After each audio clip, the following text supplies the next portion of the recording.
Welcome back everybody to Neutrality Studies. Today again. Selamat datang kembali di Neutrality Studies. Hari ini kita kembali dengan pembaruan bersama Jeff Rich, sejarawan brilian dari Australia yang menjalankan Burning Archive di Substack dan juga kanal YouTube-nya. Jeff, selamat datang kembali. Terima kasih sudah mengundang saya, Pascal. Terima kasih juga atas selat kamu sekali bisa ngobrol lagi dan menggali backgroundku, karena kamu juga banyak menulis dan menerbitkan analisis tentang apa yang sedang terjadi dari sudut pandangmu di sisi lain dunia, yaitu di Eropa. Soal hubungan Rusia dan Eropa, seperti apa sih itu terlihat dari Australia? Banyak dari kita khawatir kalau kita sedang menuju ke arah perang yang jauh lebih besar antara Rusia dan NATO. Kamu bahkan menyebutnya NATO 3.0. Bisa kamu jelaskan sedikit tentang itu, dan bagaimana kamu melihat situasinya? Can you maybe explain that a little bit and what it looks like to you? Yeah, it's quite concerning really to me about the risk. Ya, saya benar-benar merasa cukup khawatir soal risiko perang. Banyak orang membandingkan situasi sekarang dengan masa menjelang Perang Dunia Pertama. Sejarawan Odd-Arne Westad menulis buku berjudul The Coming Storm, yang juga membuat perbandingan serupa, tentang suasana ketakutan, saling curiga, dan persaingan antara kekuatan besar yang waktu itu akhirnya memicu bencana besar itu. Dan kekhawatiran yang sama muncul lagi sekarang. Saya juga baru-baru ini berbicara dengan Richard Sakwa, yang sangat khawatir kalau perang di Ukraina saat ini bisa meluas. Mungkin menjadi perang yang lebih besar antara Rusia dan Eropa. Beberapa reaksi terhadap KTT Ankara baru-baru ini, baik dari NATO maupun dari Rusia, tampaknya menunjukkan hal itu. Karena apa yang oleh NATO sendiri disebut sebagai NATO 3.0, versi baru yang lebih berorientasi Eropa, bisa jadi anggap sesama pernyataan perang terhadap Rusia. Almost a declaration of war against Russia. So the Russian International Affairs Specialist Jadi, pakar urusan internasional Rusia, Dmitry Trenin, baru saja menerbitkan sebuah artikel berjudul The Dangerous Logic of NATO 3.0. Di situ dia mengatakan bahwa NATO 3.0 berarti perang, dan bahwa untuk pertama kalinya sejak tahun 1945, Eropa telah menyatakan dirinya sebagai musuh Rusia, musuh yang tak bisa didamaikan. Ini sangat mengkhawatirkan menurut saya. Baik retorika dari Eropa, sebagian retorika dari Rusia, maupun dari sudut pandang saya sendiri, tampaknya banyak yang lupa bahwa Amerika Serikatlah yang memulai semua ini. Dan Amerika Serikat juga masih menjadi kontributor militer utama, kekuatan militer terbesar, sekaligus arsitek dari NATO. Jadi kalau NATO 3.0 ini dianggap sebagai deklarasi perang antara Eropa dan Rusia, maka sebenarnya menurut saya, itu juga bisa dilihat sebagai deklarasi perang secara de facto dari Amerika Serikat terhadap Rusia. Dan saya merasa, some easy takes, the words in a with for. And too many people, I feel, are kind of forgetting that. Yeah, the thing. Ya, hal yang sangat saya khawatirkan adalah, kalau kita lihat sekarang di Eropa, semua orang yang saya ajak bicara, yang bukan bagian dari lingkaran kita, bukan bagian dari kalangan komentator kita, benar-benar menolak gagasan bahwa seluruh perang di Ukraina ini pada dasarnya diprovokasi oleh Amerika Serikat. Bagi mereka sangat jelas bahwa perang di Ukraina terjadi karena Rusia adalah rezim diktator fasis yang bersifat ekspansionis, yang ingin memperluas wilayahnya. Jadi, begitu mereka selesai dengan Ukraina, mereka pasti akan bergerak ke Eropa. Bahkan di Swiss, ketika saya berbicara dengan orang-orang dan para jurnalis, mereka bertanya, apakah mungkin negara-negara kecil bisa bertahan tanpa jaminan keamanan dari negara-negara besar? Maksud saya, bagaimanapun juga, kita harus bisa mencegah Rusia, kan?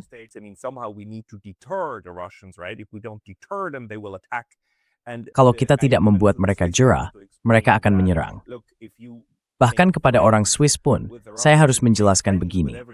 Kalau kalian berteman dengan Rusia, berteman dengan semua pihak, ya kalian tidak perlu menakut-nakuti mereka, kan? Penangkalan itu hanya dibutuhkan terhadap musuh. Tapi kalau strategi keamanan dibangun dengan logika membangun persahabatan, hasilnya akan mirip seperti yang dilakukan Oman. Punya kemitraan dengan semua pihak, termasuk Iran. Tapi gagasan seperti itu sudah benar-benar hilang dari benua Eropa. Menurut Anda, bagaimana hal ini memengaruhi cara orang Eropa memandang masa depan mereka? Bukan masa depan yang jauh, tapi masa depan dekat beberapa tahun ke depan. Bagaimana Anda membaca tanda-tanda yang muncul dari Eropa sekarang? years. How are you reading the signs that are coming out of Europe? Well, the signs that came out of the Ankara Ya, summit with tanda-tanda yang keluar dari KTT Ankara lewat deklarasi NATO itu, ya bisa dibilang cukup berbeda. Selain ucapan terima kasih kepada tuan rumah, isinya cuma 5 paragraf, kurang dari 500 kata. Kalau dibandingkan dengan KTT Vilnius beberapa tahun lalu, mereka waktu itu menghasilkan komunike setebal 40 halaman, dengan cakupan yang sangat luas, membahas Indo-Pasifik dan ya dominasi NATO di dunia. Sementara KTT Ankara ini menghasilkan komunike yang, menurut saya, mungkin sepadan dengan rentang perhatian Presiden Amerika Serikat saat ini. Jadi menurut saya, salah satu hal yang bisa dilihat dari KTT NATO kali ini adalah ada unsur teatrikal dan retorika yang jelas terlihat dalam komunike itu. Tapi agak sulit untuk benar-benar memahami apa proses nyata di baliknya, tingkat kesepakatan dan perbedaan yang sebenarnya terjadi di bawah permukaan. Real levels of agreement and disagreement underneath are, and there's clearly some, even though there's clearly. Dan jelas ada semacam, ya meskipun memang ada partai yang cukup militan. Tapi hal utama yang saya lihat ingin ditekankan Eropa dari KTT NATO kali ini adalah, pertama, semacam pernyataan kemenangan lebih awal di Ukraina. Alexander Stubb pada dasarnya mengatakan bahwa Ukraina sedang memenangkan perang. Yang dibutuhkan Ukraina untuk menang hanyalah bertahan hidup. Karena tujuan Putin adalah menghancurkan Ukraina. Jadi kalau Ukraina bisa bertahan, berarti dia menang. Nah, itu memang standar yang cukup rendah. Tapi saya juga menafsirkan hal itu sebagai cara untuk memastikan Amerika Serikat tetap berada di belakang Ukraina dan terus mendukung perjuangannya. Keeping up the fight with Ukraine. And then the second big outcome is to rearm. Lalu, hasil besar yang kedua adalah mempersenjatai kembali Eropa. Ini bagian dari seluruh proses militerisasi, yang dalam beberapa hal sejalan dengan tujuan Amerika Serikat untuk meningkatkan belanja pertahanan dan memperkuat industri militer di sana. Tapi pihak Eropa juga mengatakan bahwa pada KTT sebelumnya di Den Haag, mereka sudah membuat komitmen untuk menaikkan belanja pertahanan sebesar 5%. Dan KTT kali ini sepenuhnya tentang menunjukkan bahwa mereka bisa melaksanakannya. Tapi kalau dibaca di antara baris-barisnya, saya jadi bertanya-tanya, apakah itu juga berarti bahwa di KTT berikutnya, setelah pemilu paruh waktu di Amerika Serikat, akan ada sedikit kemunduran, sedikit alasan seperti, ya, kami memang berjanji akan melaksanakan komitmen ini. Tapi, saya tidak sepenuhnya yakin itu akan dijalankan dengan cara yang persis sama. Implemented in quite the same way. But nonetheless, this whole rearming and militarization. Tapi bagaimanapun juga, seluruh upaya mempersenjatai kembali dan militerisasi ini, yang didasarkan pada model Ukraina dengan penggunaan drone, perang yang dijalankan tanpa banyak korban dari sudut pandang Eropa, itu dianggap sebagai bagian yang sangat penting dari strategi tersebut. Lalu yang ketiga, atau elemen lainnya, adalah mengikat Amerika Serikat dalam perang permanen melawan Rusia. NATO dan sebagian besar negara Eropa benar-benar menyatakan bahwa Rusia adalah musuh. Dan mereka tidak akan membiarkan Amerika Serikat mundur, seperti yang coba dilakukan Trump selama 18 bulan terakhir, dengan menarik diri secara sepihak dari perang di Ukraina. Jadi tampaknya itulah posisi mereka. Saya tidak tahu apakah semua itu bisa benar-benar bertahan lama. So, I just don't know whether all of that is all that sustainable. Hey, just a very quick note, the best way to support. Hey, cuma mau kasih catatan singkat. Cara terbaik untuk mendukung channel ini adalah dengan mendaftar di Substack gratis saya. Kamu juga bisa bantu lewat langganan berbayar di sana, atau beli merchandise baru kami di neutralitystudies.com. Tautannya ada di bawah. Sampai ketemu di sana. Nah, menurut kamu gimana dengan argumen Brian Berletik yang bilang kalau secara keseluruhan Amerika Serikat itu sebenarnya sedang menarik diri dari NATO? Ceritanya tentang AS yang menekan Eropa dan ingin melepaskan diri. Tapi katanya semua itu sebenarnya cuma kamuflas dari strategi lain yang juga pernah mereka bicarakan, yaitu pembagian peran. Eropa harus berperang untuk kepentingan Imperium Amerika melawan Rusia, sementara AS memindahkan pasukannya dan membuka front baru.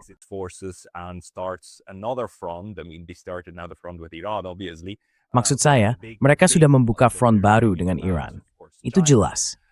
Tapi yang besar, yang mereka impikan, tentu saja adalah China. Dan itu benar-benar gila, tapi orang-orang ini memang psikopat. Kita bisa yakin sepenuhnya, karena mereka masih terus membuat laporan dari lembaga think tank, kertas putih, dan semacamnya, yang membahas tentang front ketiga, tentang perang dengan China. Dan menurut argumen Brian Berletik, semua ini sebenarnya cuma sandiwara. Intinya, ketika Amerika Serikat bilang mereka menarik diri, itu cuma cara untuk negara-negara Eropa berpikir, berinvestasi, atau mengeluarkan lebih banyak uang untuk senjata. Yang sebagian besar akan mereka pesan dari Amerika Serikat, semua dengan alasan bahwa mereka harus berbuat lebih banyak sendiri.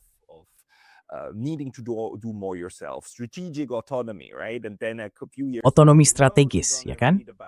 Lalu beberapa tahun ke depan, kita akan baca lagi bagaimana hubungan antara NATO dan Eropa membaik dan semuanya tampak indah lagi.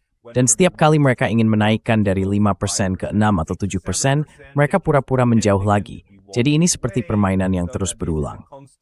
Di sisi lain, ada juga orang yang benar-benar menafsirkan Donald Trump sebagai seseorang yang ingin membawa Amerika Serikat keluar dari NATO dan fokus hanya di benua Amerika Utara. Nah, menurut Anda, interpretasi Anda ada di sisi yang mana? Well, I think both sort of arguments are really based on. Menurut saya, kedua jenis argumen itu sebenarnya didasarkan pada pemahaman yang keliru tentang sifat NATO sebagai aliansi dan juga tentang hubungan antara Amerika Serikat dan Eropa. Maksud saya begini, gagasan tentang kesinambungan agenda atau argumen bahwa semua ini cuma pura-pura, menurut saya terlalu melebih-lebihkan dominasi Amerika. Ada juga pandangan yang bilang Eropa itu seperti vasal Amerika dan semacamnya. Nah, kalau Eropa memang vasal, berarti mereka cukup cerdik. Karena dalam 18 bulan terakhir, mereka berhasil memposisikan Amerika Serikat persis di tempat yang mereka inginkan, yaitu tetap berkomitmen pada perang di Ukraina demi menjaga apa yang mereka anggap sebagai kepentingan pertahanan dan strategi Eropa. Saya juga berpikir, sepanjang sejarahnya, aliansi NATO itu selalu diwarnai tarik-menarik antara kekuatan Eropa dan kekuatan Amerika. The European powers and the American powers, and that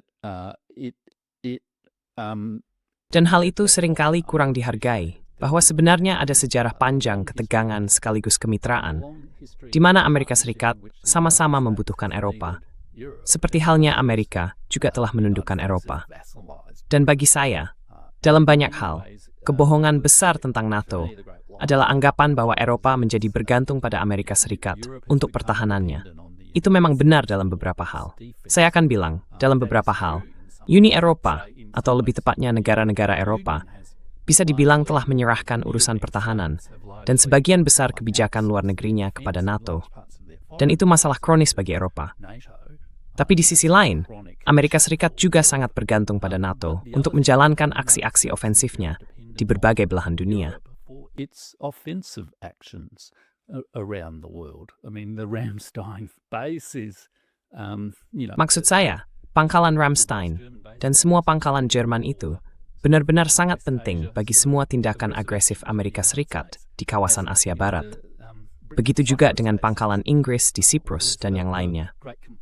Keluhan besar Trump tentang NATO di KTT terakhir itu adalah dia tidak bisa menggunakan NATO, pangkalan-pangkalan di Eropa, sebagai landasan untuk tindakan agresif Amerika Serikat terhadap Iran. Karena beberapa negara mengatakan, kami tidak mau kalian menggunakan pangkalan kami, negara kami, sebagai tempat untuk perang agresif kalian. Dan itulah keluhannya. Masalahnya bukan karena orang Eropa bergantung pada Amerika Serikat untuk pertahanan, tapi karena mereka justru menghalangi serangan Amerika. Itu poin yang sangat menarik. the American offense. That's a very So, good. yeah. That's a very good point that you are making. That Itu poin yang sangat bagus yang kamu sampaikan. Memang, kalau dipikir-pikir, narasi tentang Eropa yang menjadi bawahan mungkin agak berlebihan. Karena yang kita lihat sebenarnya adalah orang Eropa itu, dalam arti tertentu, memilih untuk menjadi bawahan di bagian yang mereka inginkan. Selama mereka bisa mempertahankan hubungan ini, menjaga tekanan dan tarik-menarik kekuasaan melawan Rusia, sambil memastikan Amerika Serikat tetap terlibat sepenuhnya dan berkomitmen penuh, mereka senang aja ikut arus dan, istilahnya, menjilat sepatu Presiden AS.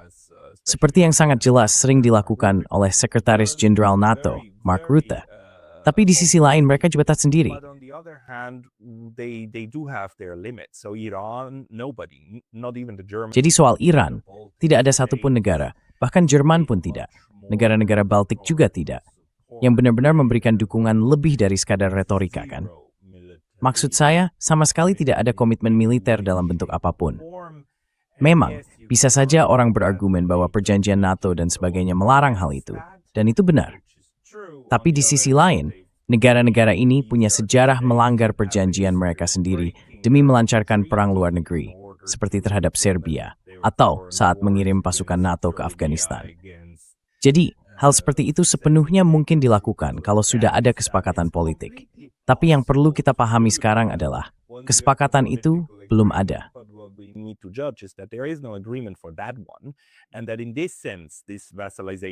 Jadi, dalam konteks ini, narasi tentang penjajahan itu agak berlebihan dalam menggambarkan hubungan yang sebenarnya. Lalu apa sebenarnya? Dan Anda juga pernah menulis tentang hal ini, bahkan mengundang tamu di acara Anda untuk membahasnya, yang membuat orang Eropa begitu luar biasa bermusuhan terhadap Rusia.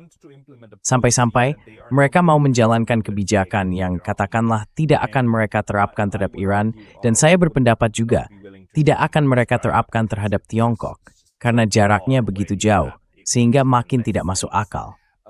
Menurut Anda, apa yang mendorong kebencian yang begitu kuat dan penuh kepentingan terhadap segala sesuatu yang ada di sebelah timur Ukraina? Anything east of Ukraine. Yeah, absolutely. Well, I think there's lots of components. Ya, tentu saja. Menurut saya, ada banyak hal yang terlibat di situ. Dan salah satunya, kita tidak boleh lupa, adalah peran Amerika Serikat di dalamnya. Ada orang yang berpendapat bahwa sebenarnya sudah ada perang panjang melawan Uni Soviet dan Rusia sejak tahun 1917. Dan seringkali itu perang yang sangat ideologis, perang yang berkembang selama beberapa dekade dengan lembaga-lembaga dan sebagainya, yang punya inersia sendiri.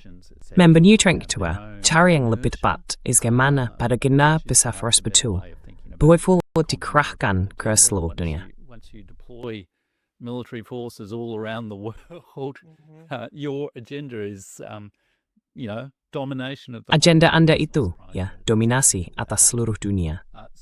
Jadi tidak heran kalau hal itu tidak banyak berubah. Kita tidak boleh lupa peran besar Amerika Serikat, kalau mau bicara terus terang, yaitu masih adanya pendudukan militer di Eropa 80 tahun setelah Perang Dunia Kedua. Dan terutama sejak Perang Irak di awal 2000-an, apalagi setelah krisis keuangan global, tekanan Amerika terhadap para elit Eropa makin meningkat, supaya mereka menyesuaikan diri dengan agenda transatlantik yang didefinisikan oleh Amerika. With an American-defined transatlantic agenda. And you can see that and that's the second component. Dan itu bisa kita lihat, dan itu adalah komponen kedua, yaitu hal yang disebut Nil Benila sebagai saling berjalinnya para elit transatlantik. Mereka ini terdiri dari kelompok yang sama, para politisi karier, birokrat karier, perwira militer karier, dan juga orang-orang media yang berkarier di bidangnya. Unsur jurnalisme juga jadi bagian penting dari hal itu. Jadi bisa dibilang ada inti elit yang mendorong agenda-agenda tersebut. Tapi di sisi lain, jelas juga ada unsur sentimen jurnalis yang cukup agresif terhadap Rusia, terutama dari Eropa. Dan menurut saya, hal itu punya sejarah yang cukup panjang dan mendalam, yang mungkin sebaiknya saya bahas lebih lanjut. Which, maybe I should talk about. Absolutely, but we also... Ya, betul sekali. Tapi kita juga, saya senang banget kamu menyinggung soal Nil Benila, Substack World Linus-nya dan analisisnya. Karena menurut saya, dia salah satu orang paling brilian yang pernah meneliti jaringan-jaringan elit ini. Dan ini menarik banget, karena sebenarnya bisa dibilang bahwa masyarakat di tempat-tempat seperti Amerika Utara dan Eropa itu nggak benar-benar Rusofobia dalam arti klasik. Tapi jaringan elitnya, iya, dan berkat berbagai pengungkapan terbaru di Amerika Serikat, juga sebagian karena perang Irak dan cara Iran membingkainya, sekarang kita punya istilah yang lebih pas dan lebih mudah diingat untuk menyebut jaringan-jaringan elit ini. Kita bisa aja menyebut mereka sebagai kelas Epstein, semua orang yang muncul dalam berkas-berkas Epstein itu. Dan dari situ kelihatan banget bagaimana jaringan-jaringan ini saling terhubung, bahkan sampai ke, Putri Norwegia dan sebagainya. yang ternyata juga terlibat dalam lingkaran itu, membuat diri mereka bisa disuap dan bisa diperas. Make themselves bribable and extortable at the same time they participate, right? Di saat yang sama, mereka ikut terlibat, saling memberi tekanan, tapi juga saling membuka banyak peluang. Jadi, kalau kamu seorang Perdana Menteri dari negara kecil di Baltik, kamu bisa saja kapanpun naik kelas, masuk ke lingkaran besar, ke Uni Eropa, atau bahkan ke NATO. Dengan begitu, posisi kamu juga naik. Jadi, para elit ini akhirnya punya loyalitas yang lebih kecil ke negara mereka sendiri, dan lebih besar ke kelompok itu, melalui Bilderberg dan Konferensi Keamanan Munich. Bukan berarti ada kendali terpusat, tapi mereka saling berkoordinasi dan membentuk semacam gelembung pengetahuan sendiri, terpisah dari sebagian besar Eropa lainnya. Tapi tetap saja muncul pertanyaan, kenapa bagian itu begitu sangat Russofobik dan begitu bermusuhan terhadap Timur?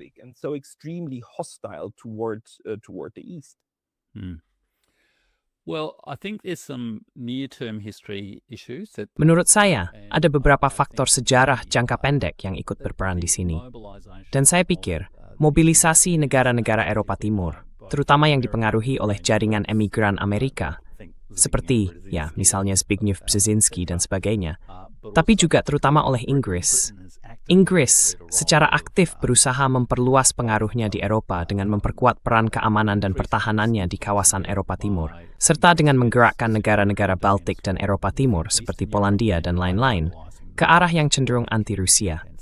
Dan, seperti kita tahu, Inggris masih punya wilayah jajahan, daerah yang belum memiliki pemerintahan sendiri di benua Eropa, yaitu di Siprus dan Gibraltar.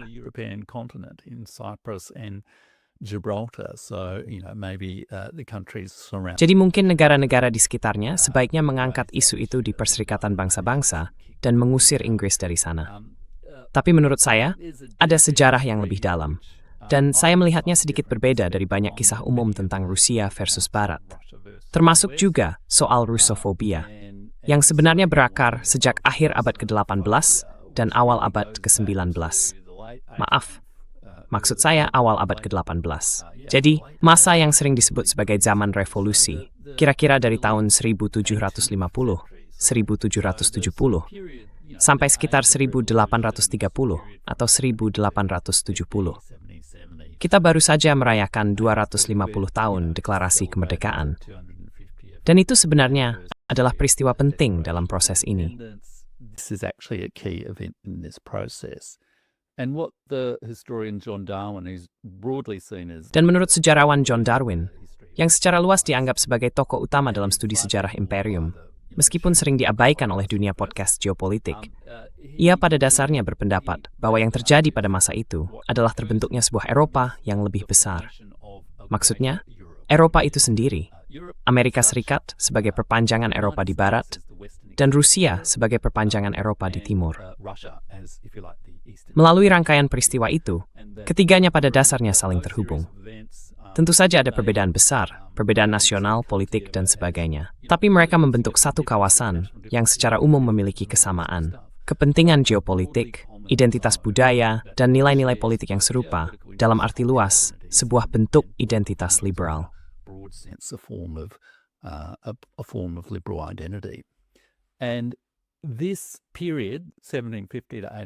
Dan periode antara tahun 1750 sampai 1830 ini sebenarnya adalah masa yang sangat penting. Kita sering bicara tentang 500 tahun kolonialisme Eropa Barat. Tapi justru di titik inilah, antara 1750 dan 1830, Eropa, atau Eropa Raya, mulai memisahkan diri dari bagian dunia lainnya. Saat itu Eropa menjadi jauh lebih kuat, dan juga jauh lebih percaya diri terhadap kekuatannya sendiri, sampai akhirnya benar-benar memaksakan pengaruhnya ke seluruh dunia. Kita bisa melihat bagaimana Eropa mulai bergerak ke Asia. Pada masa ini juga terjadi penaklukan India oleh Inggris, yang sama pentingnya dengan bagian lain dari kisah ini. Lalu di abad ke-19, ekspansi itu berlanjut ke Afrika. Sebelum periode ini, dominasi Eropa di dunia sebenarnya masih sangat kecil.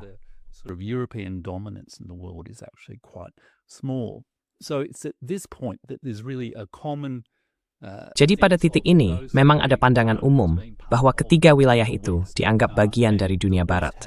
dan Barat punya semacam misi peradaban, misi imperial, yang juga memproyeksikan dirinya ke seluruh dunia.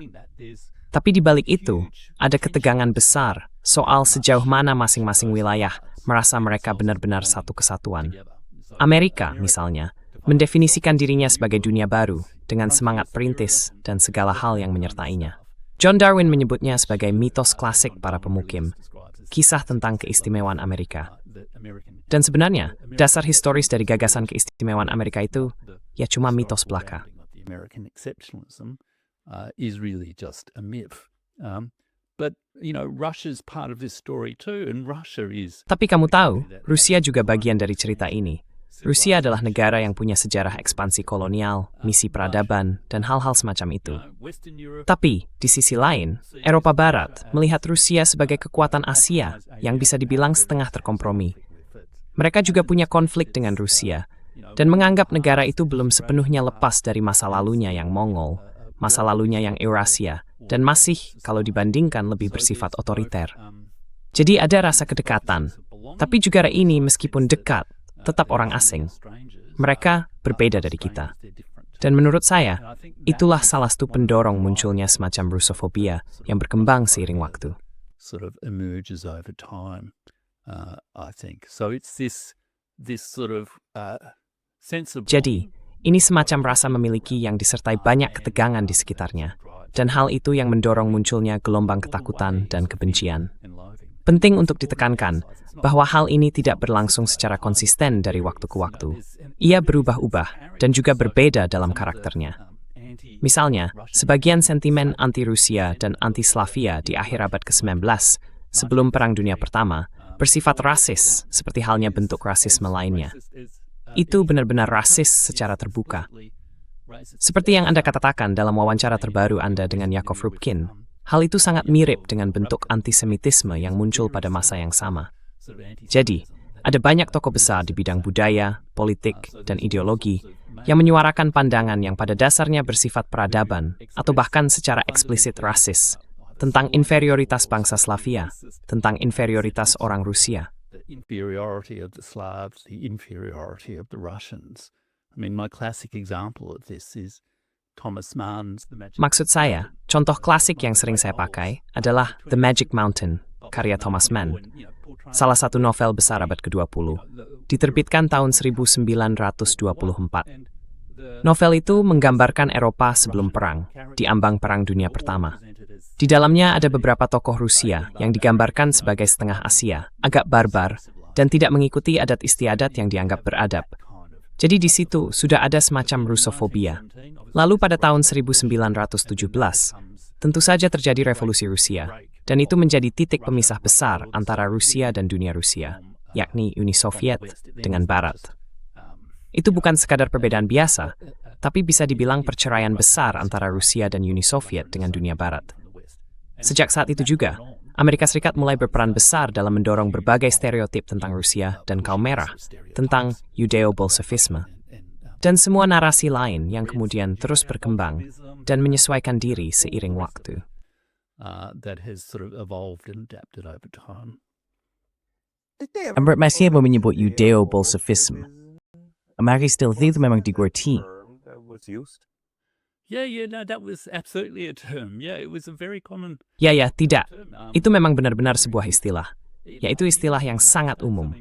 Sangat umum, bahkan di Amerika Serikat. Maksud saya ada buku luar biasa yang baru saja diterbitkan oleh Mark Mazower, seorang sejarawan asal Inggris yang berbasis di Amerika Serikat, berjudul On Antisemitism, A Word in History. Buku itu membahas sejarah antisemitisme, yang muncul sebagai sebuah kata sekitar tahun 1870-an, dan awalnya merupakan semacam seruan pertempuran yang mengatakan, kami bangga menjadi antisemit. Dan itu juga didasarkan pada gagasan tentang bangsa-bangsa ras di akhir abad ke-19, yang sebenarnya tidak punya dasar ilmiah, tapi pada masa itu dianggap sebagai rasisme ilmiah, bahwa orang Irlandia adalah ras yang berbeda, orang Slavia juga ras yang berbeda, dan seterusnya. Semua itu kategori buatan tentang berbagai jenis umat manusia. Jadi, ya, istilah itu memang dikangkan pada masa itu. Dan istilah Judeo-Bolshevism benar-benar ditekankan eksplisit pada waktu ini. Judeo-Bolshevism was absolutely used explicitly at that time.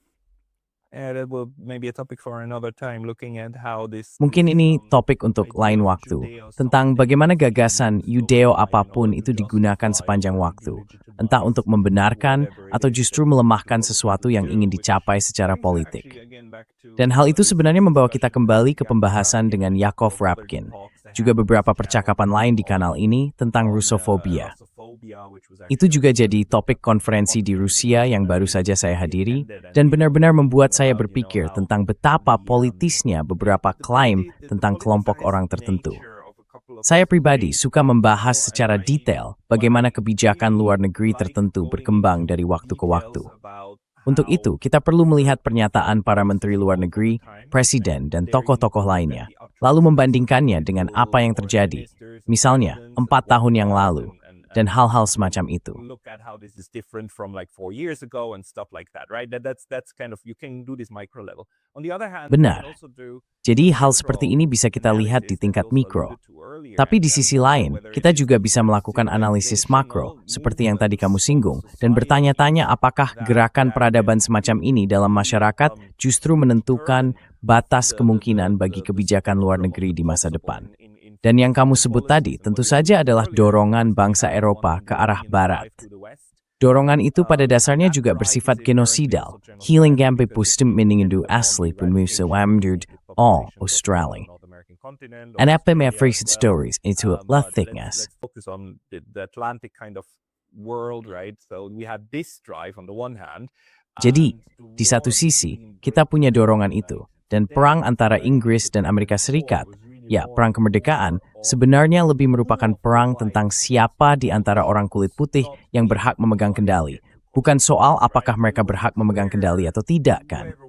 Sudah jelas, siapapun yang menang, kemungkinan besar akan melanjutkan proyek itu, yaitu memperluas wilayah lebih jauh ke Amerika Utara.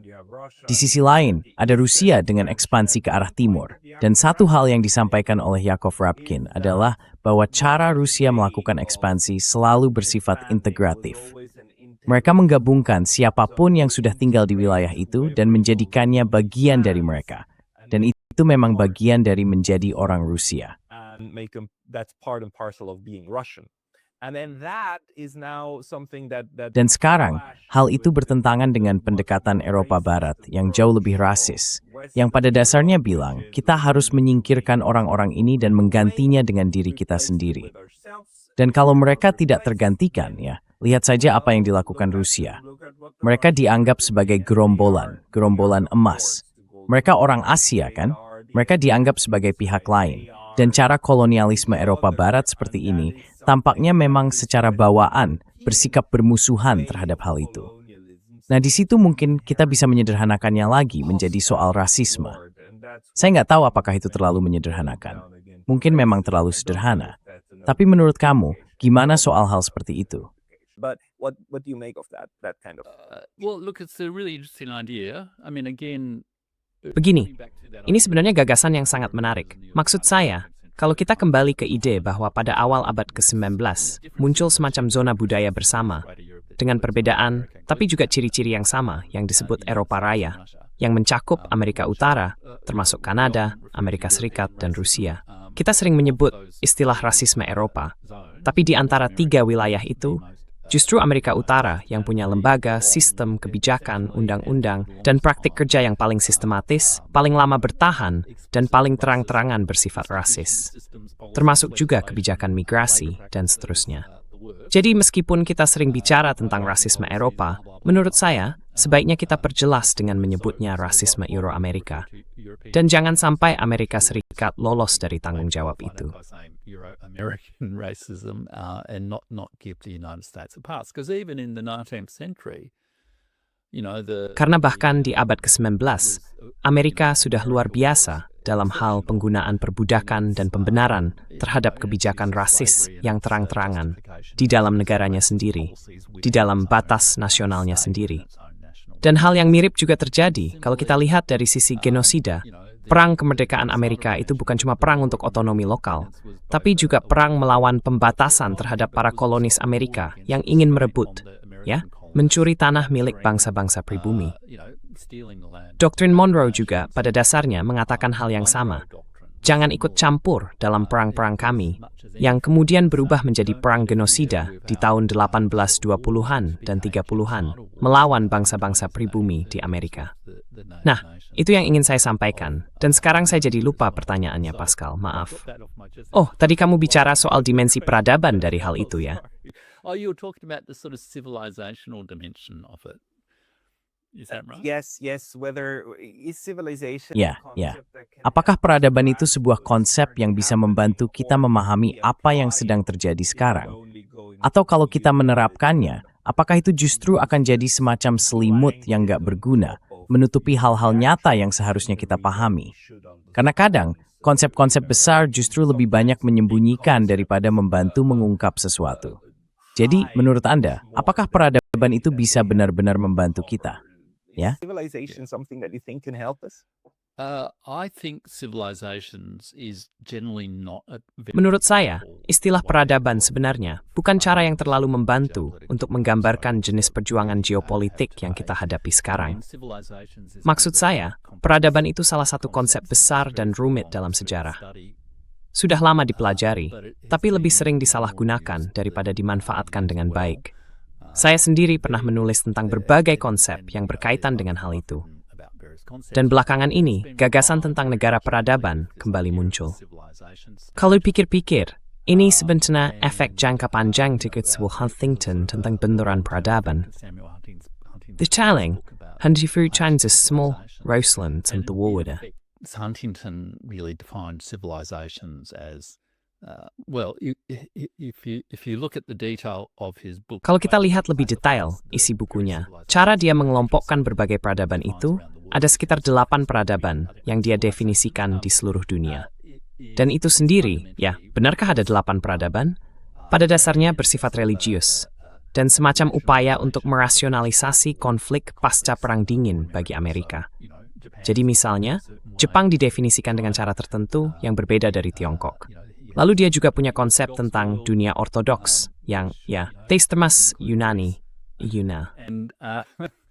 And all the rest of it. And I feel that civilizational Dan saya merasa, kalau kita bicara soal peradaban, sebaiknya kita memandangnya sebagai sebuah proses. Ada seorang sejarawan yang mendefinisikan peradaban sebagai proses untuk menyesuaikan lingkungan dengan kebutuhan manusia, bukan sebagai bentuk kemajuan atau ciri khas dari suatu jenis masyarakat tertentu. Tapi saya juga berpikir, negara-negara besar yang terbentuk seiring waktu akan mengembangkan budaya mereka sendiri dan pola kenegaraan mereka sendiri. Dan seringkali, ketika orang membicarakan perbedaan antar peradaban, mereka sebenarnya sedang menyederhanakan sejarah yang sangat kompleks menjadi ciri-ciri yang terlalu umum dan esensial. Misalnya, ketika orang mengatakan Iran adalah negara peradaban berusia 5.000 tahun, apakah itu benar-benar bisa mewakili seluruh kompleksitas dan konflik yang terjadi selama 5.000 tahun sejarah Persia?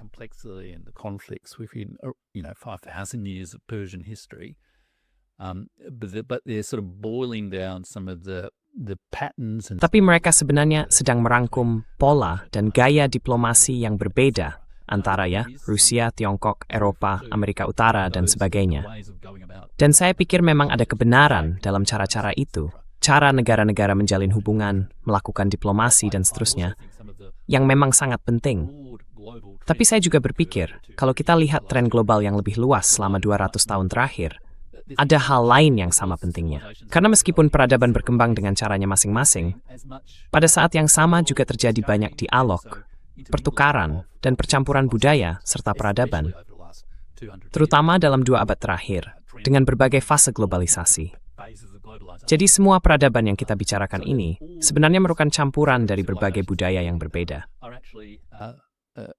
Amalgams of different cultures. There's a French Martinique writer, Edouard Glissant. Ada seorang penulis asal Martinique, Edouard Glissant, yang berbicara tentang sebuah konsep bernama kreolisasi. Awalnya konsep itu ia kembangkan untuk menggambarkan budaya di kawasan Karibia. Tapi, menurut saya, konsep itu juga bisa diterapkan pada gagasan tentang benturan peradaban. Kalau kita lihat budaya peradaban Rusia, itu sangat dipengaruhi oleh warisan Mongol. dipengaruhi juga oleh pengalaman Kekaisaran Rusia, lalu oleh pengalaman Uni Soviet. Door de stalivax keterikantings aberlangsungs of Myers Brewwood. Abet sekaligus tergabung gog as the Julius Barat. Both belonging and also the sense of being rejected by the West. And it's developed a whole series of institutions. Dan dari situ berkembang berbagai macam lembaga dan budaya yang terbentuk dengan cara seperti itu, yang pada akhirnya memengaruhi kebijakan luar negeri. Jadi, saya memang berpikir bahwa kesadaran akan perbedaan budaya, lembaga, cara bekerja, dan cara memandang suatu isu itu sangat penting. Dan hal ini seringkali tidak benar-benar dibahas dengan cukup baik oleh analisis realis, yang cenderung menyederhanakan semuanya menjadi semacam model teori permainan, di mana beberapa kekuatan besar dianggap bertindak rasional untuk memaksimalkan kepentingan nasional mereka satu sama lain. Yeah, right. This is also one of my largest Ya, criticisms betul. on the Ini juga salah satu kritik terbesar saya terhadap aliran realisme. Saya memang menganggap aliran ini mungkin yang paling penting dalam studi hubungan internasional. Tapi sayangnya, aliran ini tidak memberi cukup ruang untuk hal-hal seperti perbedaan budaya yang mendalam dan cara pandang yang berbeda.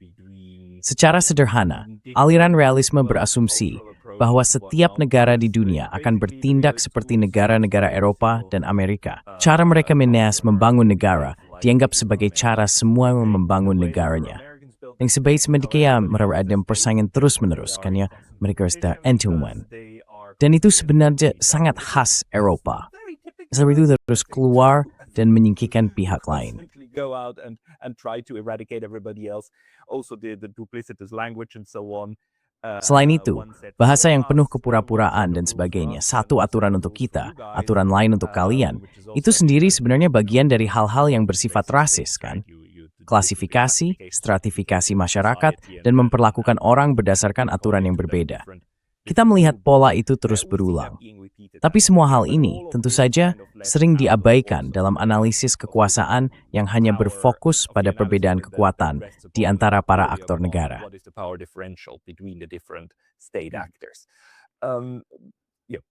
I think it comes out too in the sort of realist analysis. Menurut saya, hal ini juga terlihat dalam analisis realistis tentang Rusofobia, kalau boleh dibilang begitu. Mungkin seharusnya kita ganti istilahnya jadi anti-Rusia atau sesuatu yang lebih sederhana. Tapi nilai dari istilah Rusofobia itu sendiri adalah karena istilah itu menyoroti salah satu ciri utama dari fenomena ini, yaitu bahwa ini adalah emosi. Ini tentang rasa takut dan benci. Dan saya rasa para realis kesulitan besar menghadapi hal itu. Jadi misalnya, analisis Glenn Deason tentang Rusofo pada dasarnya menyebut bahwa ini adalah propaganda yang digerakkan oleh konflik kekuatan besar, atau oleh geopolitik yang memanfaatkan fakta bahwa manusia punya perasaan dan tidak selalu bertindak secara rasional.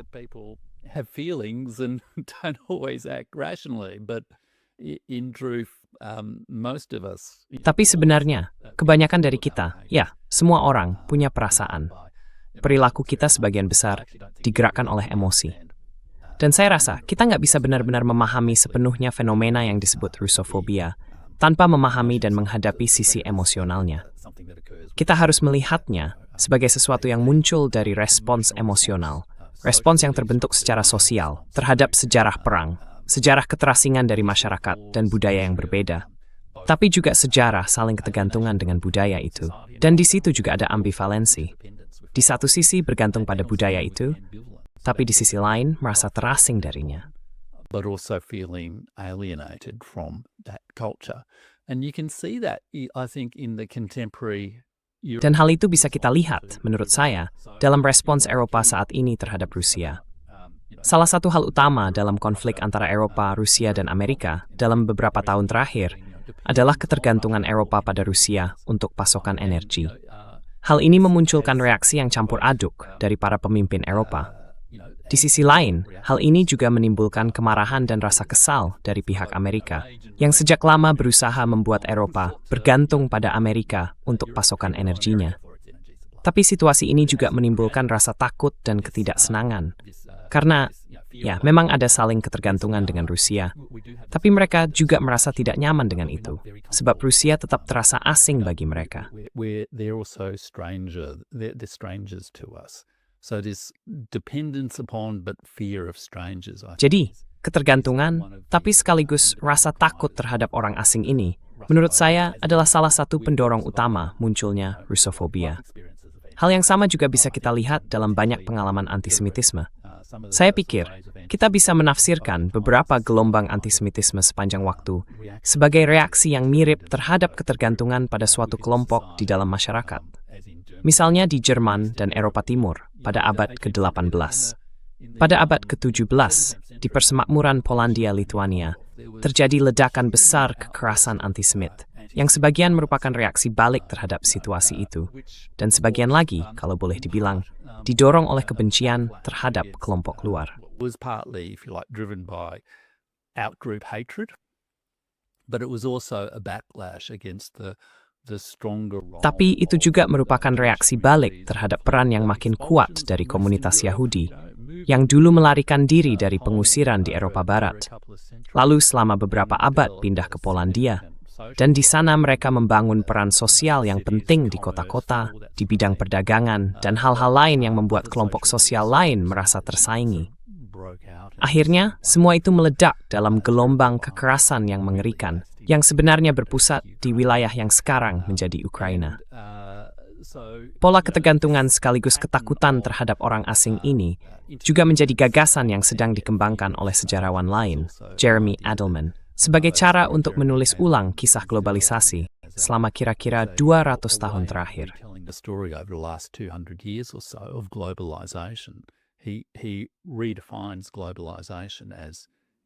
Dia mendefinisikan ulang globalisasi sebagai saling ketergantungan. Jadi barang-barang bergerak ke seluruh dunia, dan orang-orang juga mulai berhadapan dengan hal-hal baru. Sejak pertengahan abad ke-19 misalnya, orang sudah bisa melihat foto-foto dari berbagai penjuru dunia, dan berita dari seluruh dunia bisa sampai hampir seketika. Dunia jadi terasa lebih dekat, lebih akrab. Tapi di saat yang sama, orang juga harus berhadapan dengan reaksi mereka terhadap orang asing yang sebenarnya saling bergantung satu sama lain. Dan itu bisa memunculkan respons yang kolaboratif, penuh bantuan, bersahabat, bahkan altruistik. Tapi bisa juga memunculkan respons yang penuh rasa kesal, bersifat predator, atau sangat kompetitif. Competitive response. And the history, he sort of interprets the. Dan kalau kita lihat sejarahnya, dia menafsirkan 200 tahun terakhir ini sebagai semacam ayunan antara dua jenis respons itu. Dan sekarang, menurut saya, kita sedang berada di fase di mana Amerika Serikat menunjukkan respons yang agak predatoris. Ingin membuat Amerika hebat lagi dengan cara membuat pihak lain jadi lebih lemah. Di Eropa, ada keinginan untuk menutup diri dari para migran, dan juga dari pasokan energi yang sebenarnya mereka sendiri butuhkan. Sementara itu, banyak dialog lintas budaya dan lembaga multilateral, termasuk yang ada di Perserikatan Bangsa-Bangsa, justru melemah. Padahal, lembaga-lembaga itu seharusnya mendorong respons yang lebih kooperatif dan altruistik. Promote a more cooperative, altruistic response. Can we spend the last couple of minutes talking a little bit about... Boleh kita habiskan beberapa menit terakhir untuk membahas sedikit tentang bagaimana seluruh situasi ini memengaruhi Australia. Karena Anda berada di sana. Apakah di sana juga ada semacam Russofobia? Maksud saya, Australia kan juga salah satu koloni pemukim dari Eropa, ya. Dan hasil dari sejarah itu. Jadi bagaimana urusan Rusia ini terhubung dan berpengaruh terhadap Australia? Karena di satu sisi, Australia memang bagian penting dari proyek Eropa itu.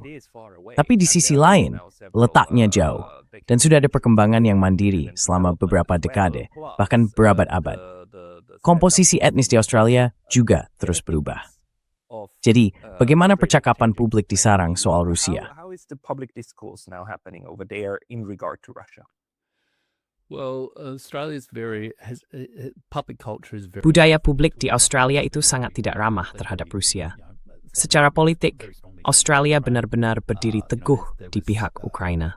Pemerintah Australia juga sempat mengambil berbagai tindakan terhadap kedutaan Rusia di Canberra. Di tingkat politik dan media, sikapnya memang cukup keras. Waktu perang Ukraina pecah, saya kebetulan sedang belajar bahasa Rusia. Ikut kelas bahasa Rusia dengan seorang guru asal Rusia yang sudah lama tinggal di sini. Dan ya, komunitas UWAIS Rusia do Australian ada small smipis. Mangrotha. Had to go underground to some degree. They couldn't organise community festivals. Mereka nggak bisa menyelenggarakan festival komunitas. Bahkan sempat ada upaya untuk melarang festival semacam itu. Dan sudah cukup lama ada komunitas imigran Ukraina, bekas Soviet di Australia, yang juga cukup aktif mendorong hal-hal seperti itu. Jadi memang itu jadi unsur yang cukup kuat. Tapi menurut saya, sebagian juga karena dukungan yang cukup luas dari masyarakat. Maksud saya nggak sepenuhnya setuju dengan pandangan bahwa rakyatnya baik-baik saja. Dan matahari yang maung Russofoba. Mes real act thing attach peruntuian pada orang asing. Fear interdependence on strangers. People see. Orang-orang sekarang melihat berita yang disajikan secara selektif. Mereka melihat sesuatu yang mengerikan terjadi, dan wajar kalau mereka bereaksi secara manusiawi, dengan rasa takut dan benci. Dan menurut saya, sampai batas tertentu, hal itu juga sering terkait dengan kelompok yang punya keluhan historis terhadap Rusia, dalam berbagai bentuk. Misalnya para emigran dari bekas Uni Soviet, atau para emigran Ukraina, dan sebagainya. Jadi, Russofobia, atau sikap anti-Rusia masih harus kuat di Australia, tawasinya dengan sikap pro-Amerika. Tapi menurut saya, Australia itu selang besar yang terwatkan. Kenapa begitu? It's a great missed opportunity in a way because Australia is this extraordinary. Karena begini, Australia itu kan masyarakat multikultural yang luar biasa. Dan kalau orang bilang begitu, di Eropa atau di Amerika, mereka sering bilang, oh multikultural, itu kata yang aneh. Tapi di Australia, istilah itu sudah lama dianggap hal yang biasa. Atau setidaknya begitu sampai belum lama ini. Saya kira-kira setengah dari penduduk Australia punya setidaknya satu orang tua yang lahir di luar negeri. Sekitar 30% penduduknya sendiri datang ke Australia dari luar negeri. Dan sekarang, kelompok penduduk kelahiran luar negeri terbesar di Australia berasal dari India. Dulu, selama waktu yang lama, yang terbesar itu dari Inggris, tapi sekarang dari India. Kalau kita tambahkan negara-negara Asia Selatan lainnya, jumlahnya jauh lebih besar lagi dari kawasan Asia Selatan. Selain itu, ada juga populasi besar yang lahir di Tiongkok dan tinggal di Australia.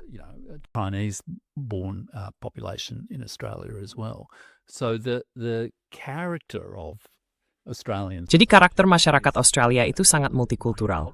Maksud saya, di seberang jalan ada seorang perempuan Rusia, di sini ada orang Tionghoa, di sana ada orang Amerika. Itu semua sudah jadi bagian dari kehidupan sehari-hari. Tapi di Australia juga muncul reaksi yang agak menentang hal itu. Karena ya, ada isu soal pengelolaan perbatasan, soal migrasi, dan hal-hal seperti pembagian risiko, serta manfaat ekonomi dari migrasi. Nah, di Australia sekarang, partai konservatif utama, partai sayap kanan yang paling menonjol, dan sepertinya sekarang juga memimpin dalam survei, adalah partai bernama One Nation, yang sudah ada sejak tahun 90-an. Dan basis emosional partai itu pada dasarnya adalah sikap anti-imigran. Its emotional base is basically being an anti-migrant party. And it's partly being. Dan sebagian dari itu didorong belakangan ini oleh retorika sayap kanan Amerika dan Eropa yang terus mengalir lewat media kita, baik dari Piers Murdoch maupun dari ABC. Selain itu, hal ini juga dipicu oleh kelemahan institusional dari partai konservatif arus utama di Australia, yaitu Partai Liberal, yang kehilangan kekuasaan setelah sekian lama, terus berganti kepemimpinan, dan belum jelas arah politiknya. Bagi orang seperti saya, yang tumbuh dengan anggapan bahwa semua orang di Australia menerima multikulturalisme, ini sungguh mengejutkan dan membingungkan. Tiba-tiba melihat munculnya partai semacam AFD yang menjadi kekuatan politik cukup besar di Australia. Tapi di dalam fenomena itu, Russofobia bukanlah bagian yang menonjol.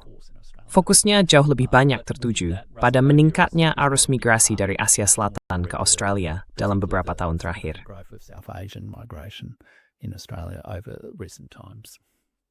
Interesting. We need to dedicate Menarik. Kita perlu menyisihkan 1 atau 2 episode lagi dalam waktu dekat untuk membahas Australia, karena itu semacam mikrokosmos yang layak dipelajari lebih dalam. Ini juga kasus menarik untuk menguji beberapa asumsi tentang orang Eropa dan hubungan di kawasan Euro-Atlantik. Australia itu seperti, ya, dia ada di sana, seolah-olah menawarkan dirinya untuk dianalisis kan? Seperti, oh iya, kalau mau mempelajari salah satu koloni luar negeri lainnya, ya ini contohnya. Another one of the overseas colonies, here would be one. It's also an interesting Ini juga bisa jadi pintu masuk yang menarik untuk melihat seperti apa hubungan antara India dan Tiongkok. Narendra Modi baru saja berkunjung ke Australia dan juga ke Jepang. Jadi, ya, menurut saya, itu akan sangat menarik. So yeah, no, I think that would be really interesting. Okay, we'll do that. We'll do that. Oke, kita akan lakukan itu. Kita akan lakukan itu. Kalau begitu kita akhiri saya di sini. Buat yang ingin mengikuti Anda, tentu saja semua orang, silakan kunjungi Substack dan kanal YouTube Burning Archive. Nama kanal YouTube-nya sama kan? Burning Archive. Same name, right? Burning Archive. Yeah, it's called Ya, The Burning Archive. Substacknya ada di jeffrey@substack.com. Di Substack na berame kaukum. include some links down below. I will include the link. Sa den tandemgain detekti mewut su. Menam, slafniet, chorite Jeff. Letasis Jeff. Jeff Rich, the remisimbek, the grawling currency. For your time today. Thanks. Sru Pascal.